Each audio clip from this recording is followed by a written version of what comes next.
저 사무엘상 12장 오늘 아침 우리가 함께 이렇게 나눠서 좀 읽었는데요.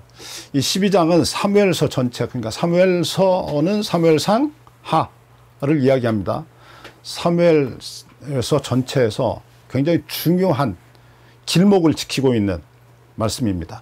그러니까 사무엘상 12장 사무엘서로 우리가 올바로 이해하는데 이 책 전체에서 어떤 이야기를 저자가 우리에게 하고 있는가, 하나님의 영의 감동을 받은 사무엘서 저자가 이 책을 통해서 우리에게 무엇을 말하고자 하는가를 우리가 올바로 이해하는데 12장은 굉장히 중요하게 기여하고 있다.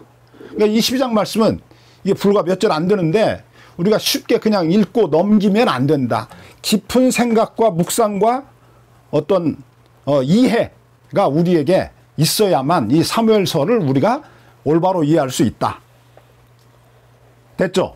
네.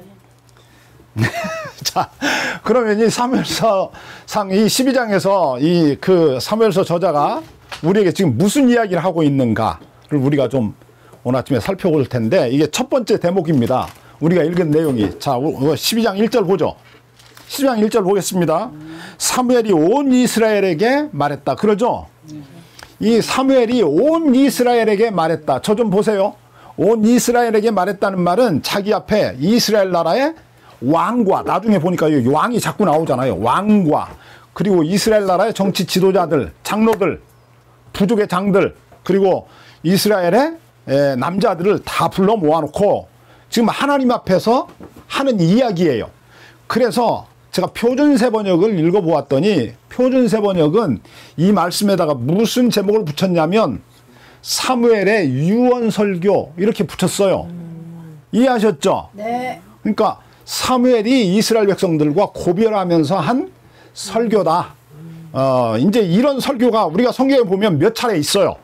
이제 첫 번째는 저 신명기가 이게 그 이스라엘 백성들을 애굽에서 데리고 나온 모세가 요단강 건너편으로 가나안 땅이 내려다 보이는 그 모압 평지에다가 이스라엘 백성들 앉혀놓고 설교를 하잖아요.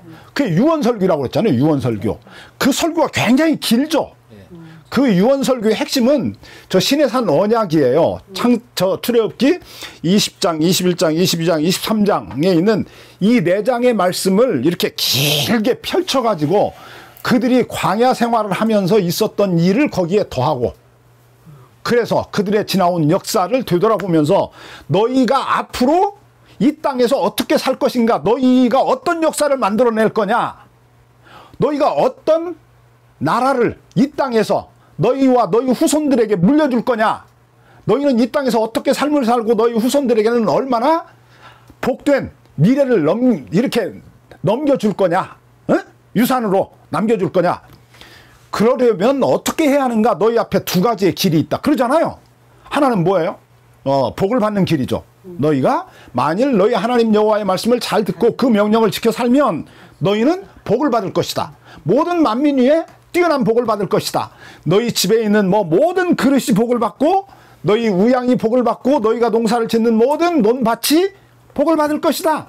그래서 너희가 모든 만민들에게 마침내 하나님이 너희를 부르시면서 너희 조상과 맺었던 언약, 모든 천하 모든 만민을 복주는 복의 근원으로 너희를 삼겠다라고 하나님이 그랬는데, 그 하나님의 선하신 너희를 향한 목적이, 부르심의 소망이 완성이 될 거다, 성취가 될 거다, 이런 복된 길이 있다. 그러나 너희가 만일 그 땅에 들어가서 너희 하나님 여호와를 잃어버리고 그의 말씀을 듣지 않고 그 다음에 우상을 섬기게 되면 너희는 마침내 그 땅에서 뭐라고 그래요? 망할 것이라고 그러잖아요. 망한다고. 아직 들어가지도 않았는데 그 땅에 들어가서 너희가 망할 수도 있다고 그러는 거예요. 그러니까 흥하는 것과 멸망이 그들의 앞에 있어요. 그러니까 우리의 미래는 늘 이 두 개의 길이 있다는 거예요. 내가 어떤 삶의 길을 선택하느냐에 따라서 흥할 수도 있고 하나님께 복을 받을 수도 있고 하나님께 저주를 받을 수도 있다라고 성경이 말하고 있는 거죠. 그 모세가 신명기에서 모압 평지에다 이스라엘 백성들을 앉혀놓고 마지막으로 했던 유언설교의 핵심이에요. 그런데 그 똑같은 비슷한 내용의 설교를 또다시 해요. 누가 하냐면 그의 후계자 여호수아가 이스라엘 백성들을 가나안 땅에 데리고 가잖아요.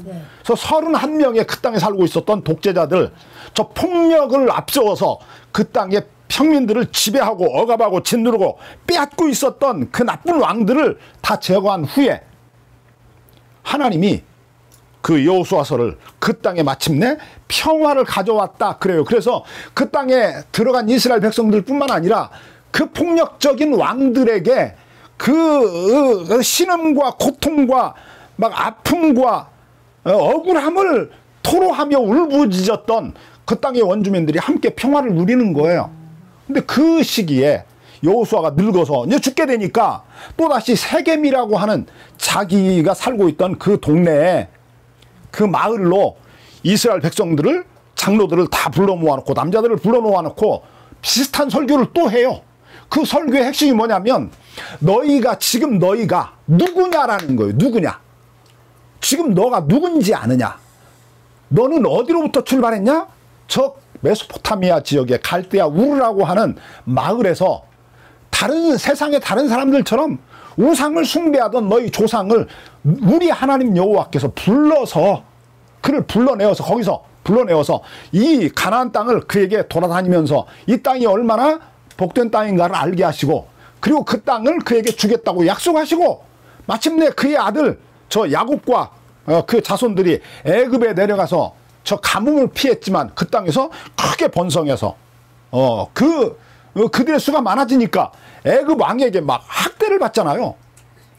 애굽 왕 바로가 이스라엘 백성들이 자기 나라 민족하고 백성들하고 거의 수가 맞먹을 만큼 이게 막 수가 늘어나니까 무섭게 막 번성하잖아요. 그러니까 이렇게 가다가는 저들이 우리 백성보다 더 많아진다. 그럼 이제 어떻게 되겠어요? 저들이 우리나라를 오히려 지배할 수도 있잖아요. 오히려 삼켜서.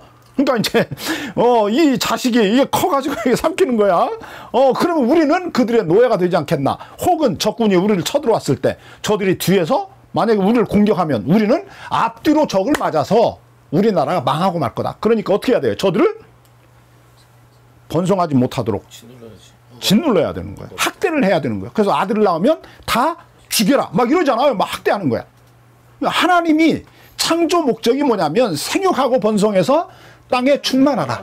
그래서 모두가 다 서로가 사랑하면서 행복을 누리며 삶을 살도록 하나님이 의도하시고 그들을 지으셨는데 이 세상을 지으셨는데 하나님의 창조 목적에 반하는 행동을 하는 거예요. 하나님의 창조 목적을 무너뜨리려고 하는 짓을 저지르는 거예요. 그게 폭력을 동반해서 그래요. 늘 악한 권력자들은 폭력을 행해요.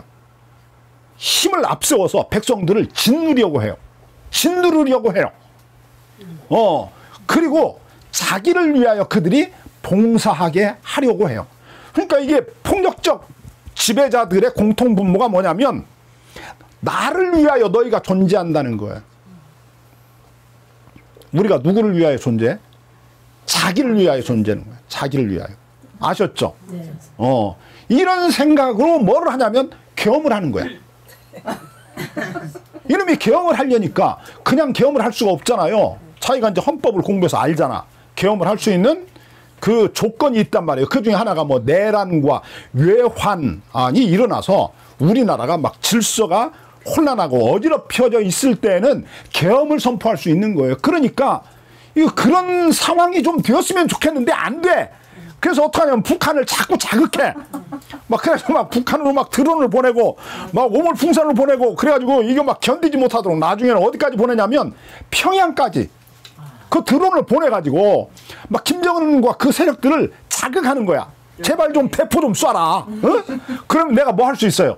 계엄을 선포하는 거지. 그래가지고 온 나라를 자기가 영구 집권하는 거야. 이제 자기가 대통령 하다가 질리면 누가 해? 지 마누라 김건희가 하는 거야. 뭐 그런 생각을 하고 있었던 거야. 이 미친놈이. 그런데 참 이게 놀랍죠. 하나님의 은혜가 북한 사람들이 자기들 공격받으면 가만히 안 있거든. 그 사람들 저 피 속에 고구려의 피가 흘러요. 그래가지고 그 사람들은 한 배를 받았다 그러면 10배로 막 갚아주잖아요. 그러니까 이 사람들이 공격을 할 만도 한데 뭔가 이게 하나님이 은혜를 베푸셨어. 진짜 감사해. 그들의 마음을 감동해가지고 이게 철도를 끊고 저 남북한 이어놓았던 도로를 다 끊어버렸어요. 왜냐하면 저들이 쳐들어올까봐. 참 어떻게 그렇게 방어적인 그 태도를 취했는지 몰라. 그들의 스탠스는 늘 공격적이거든.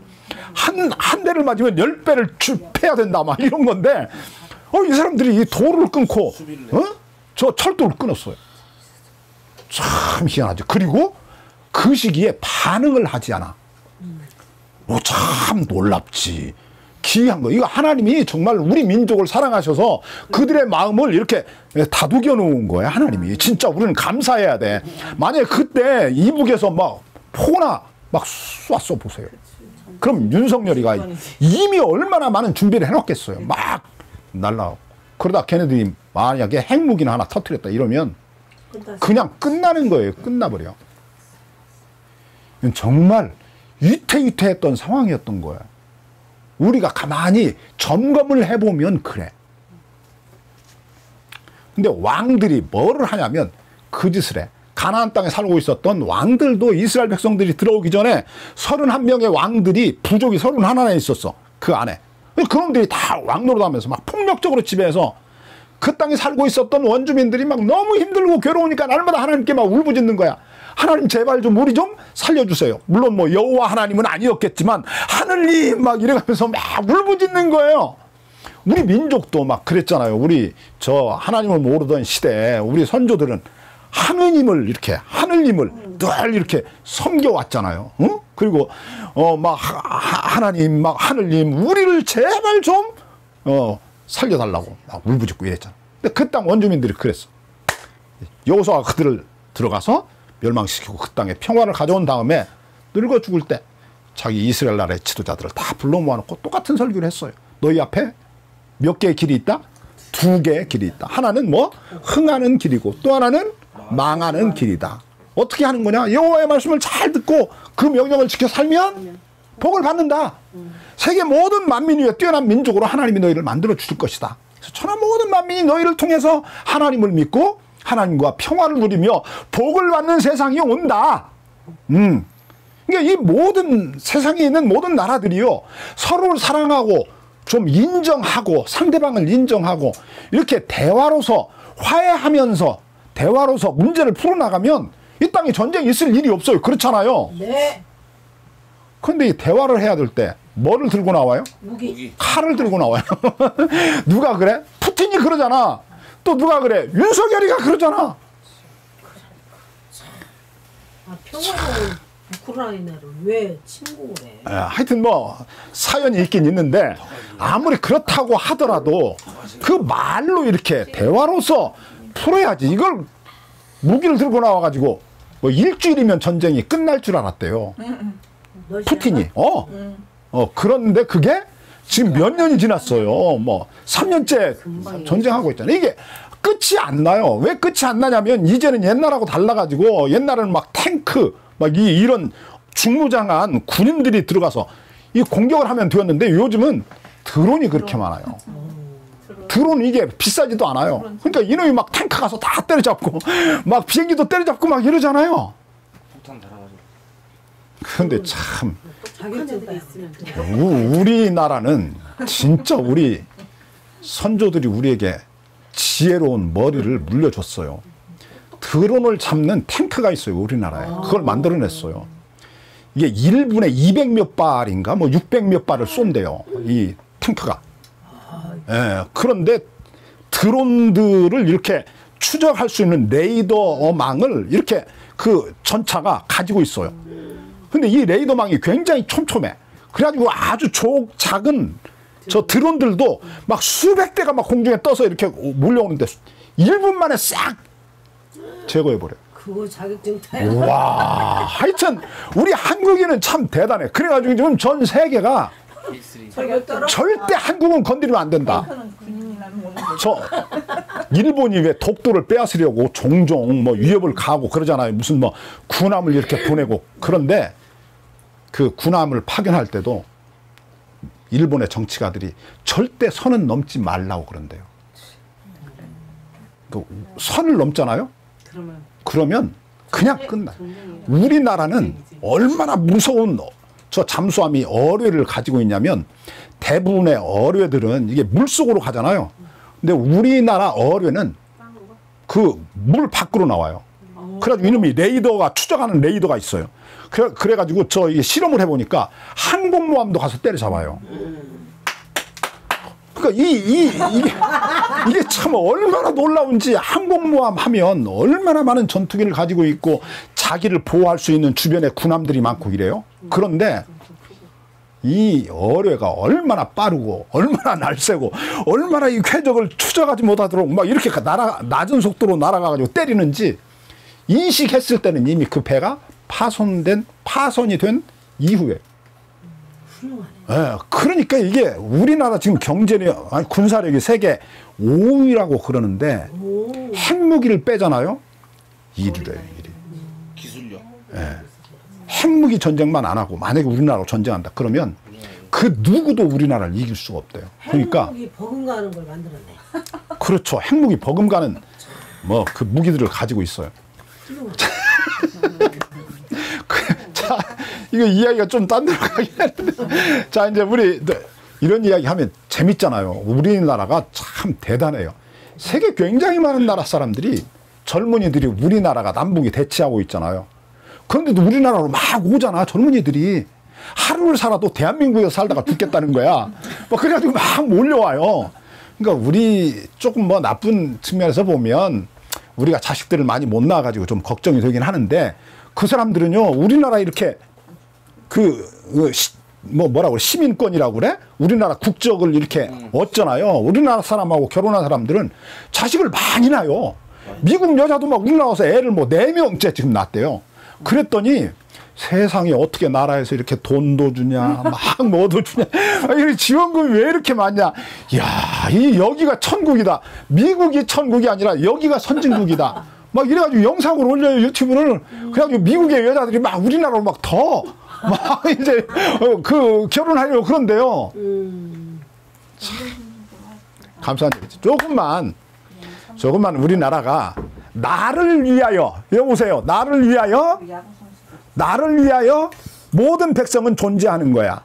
아셨죠? 네. 이게 누구야? 왕이야. 그놈의 상징이 누구냐면 바로 왕이야. 바로 왕. 그렇죠. 그놈의 상징이 바로 왕이야.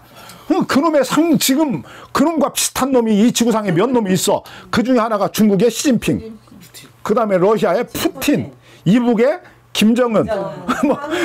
우리나라에도 있었어. 근데 우리나라에서는 제거가 됐어. 그냥 우리나라 민족이 얼마나 훌륭해. 우리나라 국민들이. 야, 군인들이 만약에 그냥 그날 밤에 총을 쐈으면 이게 막 흥분하거든. 이성을 잃거든. 피를 보면 사람이 흥분해요. 근데 군인들이 총을 안 쐈어. 그냥 남자들도 그러지만 막 여자들이 나가서 막 탱크를 막 막아서 막 총을 막 잡고 너 부끄럽지도 않냐 막 소리를 지르고 막 이러니까 이 막 누나한테 혼난 이 젊은 청년들이 아 그래 우리가 이러면 안 되잖아 이래가지고 막 물러났어. 공무원이도 막.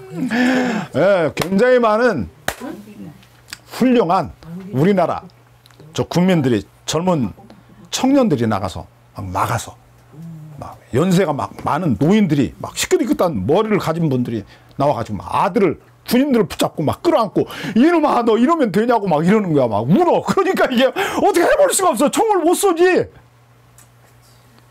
우리나라가 참 기적같이 넘겼습니다. 우리나라는 이제 그런 류의 나라가 아니라 세계 모든 민족, 모든 나라에게 메시지를 전해주었어요. 대한민국은 건들면 안 된다. 지구상에서 가장 민주적인 나라다. 그래서 미국도 강한 나라다. 일본은 말할 것도 없고 일본 요즘 뭐 청년들이 집회를 한대요. 그 사람들도. 원래 일본은 집회를 안 해요. 사람들이. 정치 지도자에게 반항을 안 해요. 권력 앞에 늘 순응하는 문화야. 일본이라는 나라가. 거기는 그냥 무조건 순. 예, 그 힘을 가진 놈이 왕이야. 그런데 그 일본이 요즘 뭐 청년들이 모여가지고 데모를 하기 시작했대요. 정부에게. 집회를 하는 거예요. 시위를 하는 거지. 좀 우리들이 살 수 있는 나라를 좀 만들어라. 이렇게 시위를 한다는 거예요. 그래서 일본 청년들이 모였는데 몇 명쯤 모였느냐? 1000명 모였대. 1000명 진짜 10,000명 되고 10,000명이 10만 명 되고 그러는 거지. 그런데 그 나라는 1000명이 모인 것이 많이 모인 거래. 우리나라 따라서. 그러니까 이게 안 되는 거야. 그 나라는 권력을 국민들이 뒤집으려면 아주 굉장히 많은 시간이 필요해요. 그 나라 사람들이, 그 젊은이들이 어떻게 이번에 1000명이 모였냐. 우리나라 젊은이들이 모여가지고 저 독재자를 몰아내고 계엄을 이게 막아내는 걸 보고 그 감동을 받았다는 거예요. 그래서 우리도 해보자 이래서 막 모였다는 거야. 막 연락하고 막 이래서 모였어. 자기들끼리. 1000명밖에 안 모였구만. 그래서 1000명이 모였고. 100만 명이 그렇게 안 모였으면 했으면 1000명도 안 모인 거야. 그렇지. 그렇게 안 했으면 1000명도 안 모였는데, 그래서 그들이 결국 그날 집회를 마치며 한 말, 역시 우리는 안 돼. 그러고 흩어졌다는 거예요. 참 안 됐죠. 참 감사한 거야. 자, 봅시다. 아이고, 다 해버렸네. 우리나라 이야기 좀 더 우리 합시다. 이게 참 우리가 정말 자부심을 가질 만해요. 우리나라 저 의복이 지금 잘 안 팔리잖아요. 내수가 없어서. 그런데 일본에다가 우리나라가, 옛날엔 일본 놈들 옷을 막 우리나라 사람들이 많이 사 입었잖아. 일본에다 갖다 매장을 뭐 어떤 회사에서 몇 개 냈는데 그냥 문만 열면 막 불과 얼마 안 지나서 그냥 다 완판된대. 아무리 많이 내놔도 그냥 그날 다 완판돼 버린대. 그래서 그 회사가 지금 일본에다가 냈던 그 매장에 옷을 납품을 하느라고 막 지금 그 일하는 젊은이들을 막 고용을 해가지고 막 24시간 지금 옷을 만들고 있대요.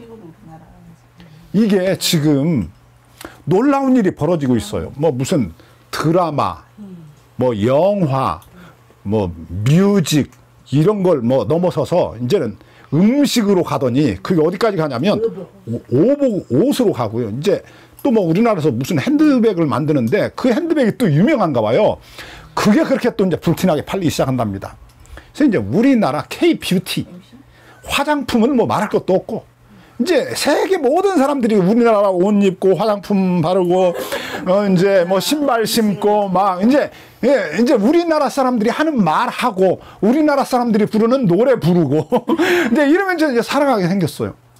어떤 미국인 저 학자가 하버드대 교수인데 그 사람이 그 이렇게 올렸어요. 유튜브에 올렸는데 세계 1위 언어가 우리나라 언어가 될 수도 있다. 이게 지금 그 미국인들이 굉장히 두려워하고 있대요. 혹시 저 한글이 이게 진짜 세계 1등 가는 언어가 되는 거 아니야? 그런데요, 참 놀랍죠. 지금 우리나라 국민 뭐 다 합해봐야 한 5천만 되잖아요. 네, 얼마 전에 1억 7천을 넘었어요. 지금 한글을 이렇게 사용하는, 의사소통을 할 수 있을 정도로 한글을 사용하는 사람이 1억 7천이 되었고요. 그리고 아직 의사소통은 안 되지만 한글을 배우고 뭐 쓰고 이런 사람들이 그것보다 훨씬 더 많대요. 그러니까 굉장히 빠른 속도로 우리나라 언어가 지금 퍼져나가는 거예요. 그러니까 막 굳이 우리 애들한테 막 영어 안 가르쳐도 막 괜찮아. 예, 막 이제 나중에는 이제 저 영어 쓰는 사람들이 우리나라 와서 막 우리나라 말 쓴다니까. 뭐 세계적인 언어가 우리나라 단어가 몇 개 있대요. 뭐 오빠. 여자들이 그 오빠를 그렇게 좋아하는데 오빠라는 단어가 세계적인 언어가 됐대요. 예, 그리고 뭐 대박, 아니 그건 아니고 아니 뭐 이게 왜 이 아니 그 무슨 말 할 때 왜 우리가 아니 뭐 이러잖아요. 근데 그 사람들도 세계 사람들도 막 아니 막 이런 말을 무슨 몇 개 단어가 있던데 제가 다 기억을 못 하는데 참 재밌던데, 우리나라 말이 참 그 살갑잖아요. 엄마 이 말을 또 그렇게 애들한테 가르친다네. 엄마 좀 뭐 마더 이러잖아요. 근데 이제 엄마 애들한테 엄마를 그렇게 가르쳐. 이제 또 이제 세계적인 그 공용어가 될 수도 있겠어요. 이거 엄마가. 참 재밌지. 자, 봅시다. 이제 오늘 성경 지금부터 한 10분 이야기합시다. 12장에서 사무엘이 이스라엘 백성들을 모아놓았다. 그래놓고 그들에게 뭐를 하냐? 마지막 유언설교를 한다. 이 유언설교의 핵심은 뭐냐? 뭘 것 같아요? 너희 앞에 두 개의 길이 있다. 그 이야기 하는 거예요. 하나는 흥하는 길, 복받는 길, 또 하나는 망하는 길이 있다. 이 두 길 중에 어느 길을 갈 거냐? 그럼 저희 그 핵심이 뭐냐? 우리가 미래에 복을 받을 수도 있고 망할 수도 있다. 그 시금석이 뭐냐? 도대체 무엇이 두 개를 판별하는 거냐? 이 길을 나누는 거냐? 한가운데 뭐가 있어요? 율법이 있는 거예요. 하나님의 말씀이 있는 거예요.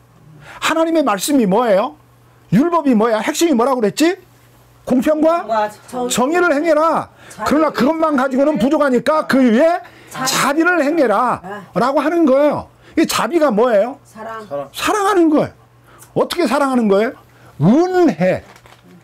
사랑을 넘어 은혜의 사랑을 베푸는 거예요. 이 은혜라고 하는 걸 우리가 성경에서 우습게 여기면 안 돼요. 은혜는요, 기독교만이 가르치는 거예요, 이게. 기독교는 매우 중요한 교리예요. 은혜의 교리가. 하나님은 어떤 분이다? 은혜로운 분이다. 은혜가 뭡니까? 아무런 자격이 없는 사람에게 아무런 대가 없이 거저 무조건적으로 베푸는 호의.